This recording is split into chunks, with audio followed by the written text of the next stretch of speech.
ହଇରେ ଗଧଭକ୍ତ ଓଡ଼ିଶାର ଶିକ୍ଷା ବ୍ୟବସ୍ଥା ଅବସ୍ଥା କ'ଣ ତୁମେ କେବେ ମୁଣ୍ଡ ପୁରେଇଛ? ଆରେ ଦିଲ୍ଲୀ ଆଡ଼ୁ ପଳେଇ ଯାଉଛ କାହିଁକି? ଯନ୍ତ୍ର ମନ୍ତ୍ର ମଇଦାନ ଓଡ଼ିଶାରେ କ'ଣ ଚାଲିଛି ତା ପାଇଁ କ'ଣ ଦିନେ କାହିଁ ପୋଷ୍ଟ କରନା? ନଲେଜ ତ ନାହିଁ ବୋଧେ, ନଲେଜ ଫଲେଜ ନଥିବ, ଖାଲି ହାୱାରେ ଯାହା ଶୁଣିଲ ସୋସିଆଲ ମିଡ଼ିଆ ତୁମେ ଚାଲିଲ।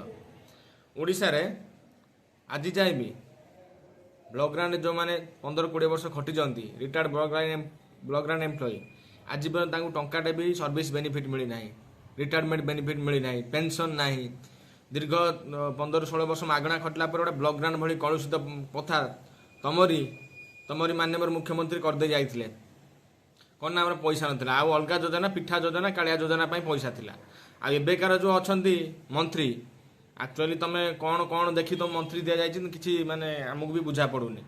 ନା ତମେ କିଛି କରିପାରୁଛ, ନା ତମେ କିଛି ସଲ୍ଭ କରିଛ ପ୍ରୋବ୍ଲେମ୍। ସୁପ୍ରିମକୋର୍ଟ, ହାଇକୋର୍ଟ ଦୁଇ ଜଣ ଅର୍ଡର ଦେଲା ପରେ ବି ତମେ ଆଜି ପର୍ଯ୍ୟନ୍ତ ତାଙ୍କ ପ୍ରୋବ୍ଲେମ୍ ସଲ୍ଭ କରିପାରିଲନି। ଖାଲି ତମକୁ ଖାଲି ଦରକାର 3 ମାସ, ଆଉ 3 ମାସ କହି ତ 30 ବର୍ଷ ତମେ ଶାସନ କରିବ। ଲୋକଟେ ମରିଯାଇଥିବ ବିନା ପେନସନରେ, ବିନା ଦରମାରେ ମରିଯାଇଥିବ।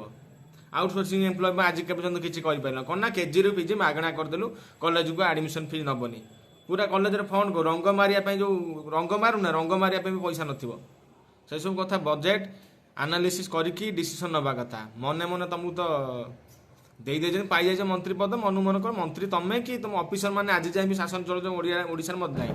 କିନ୍ତୁ ଆମର ଯେଉଁ ଛେତଲ ମୁଣ୍ଡିଆ କଜଳପାତିରା ଗଧକର୍ମୀ ରହିଲେ, ଯେଉଁ ବିରୋଧୀ ଦଳର ଗୋଷ୍ଠୀର, ତାଙ୍କ ମୁହଁଟା ଏଠି ଖୋଲେ ନା। ଏଠି ମୁହଁ ଖୋଲିଲେ ତାଙ୍କ କାମ ବନ୍ଦ ହେଇଯିବ। ଯେଉଁ ଚଳୁଛନ୍ତି, ଯେଉଁ ପିସି ମିଶିକି କଲେକ୍ଟ କରି ଖାଉଛନ୍ତି ନା, ସେଇଟା ବନ୍ଦ ହେଇଯିବ। ତେଣୁ ସେମାନେ ଟିକେ ସେଣ୍ଟର ଆଡ଼କୁ ପଳାଉଛନ୍ତି। ଆରେ ଯଦି ତୁମେ ପ୍ରକୃତ ଓଡ଼ିଶା ମାଟିରେ ଜନ୍ମ ହେଇଛ, ଓଡ଼ିଶାରେ ତୁମେ ଏତେ ଶିକ୍ଷା ବ୍ୟବସ୍ଥା ପ୍ରତି ଚିନ୍ତା, ତାହେଲେ ଓଡ଼ିଶା ଶିକ୍ଷା ବ୍ୟବସ୍ଥା ପ୍ରତି ମୁହଁ ଖୋଲ।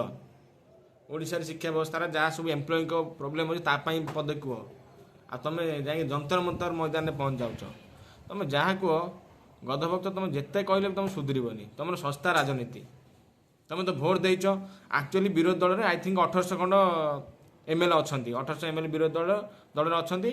ଆଉ 284 ସମଥିଙ୍ଗ ଆମର ଲୋକସଭାରେ ବିରୋଧୀ ଦଳ MP ଅଛନ୍ତି। ଆଉ 64 ନା କେତେ ରାଜ୍ୟସଭାରେ ଅଛନ୍ତି। ଆପ୍ରୋକ୍ସିମେଟ୍ ନମ୍ବର ମୁଁ ଏକ୍ଜାକ୍ଟ ନମ୍ବର ଦେଖିନି।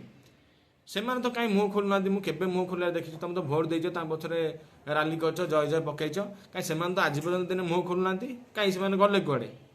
ତାଙ୍କ ମୁହଁରେ କ'ଣ ସିଲ୍ ମରା ହେଇଛି? ନା ପଇସା ଖାଇ ବସିଗଲେ? ନା ତମେ ପଇସା ନେଇ ଭୋଟ ଦେଇଥିଲ?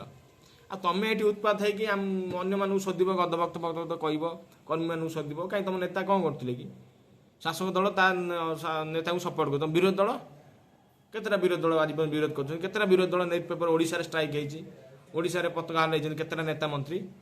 ଆଉ ତମେ କାହାକୁ କହୁଛ? ତମେ ସୁଧୁରି ଯାଅ।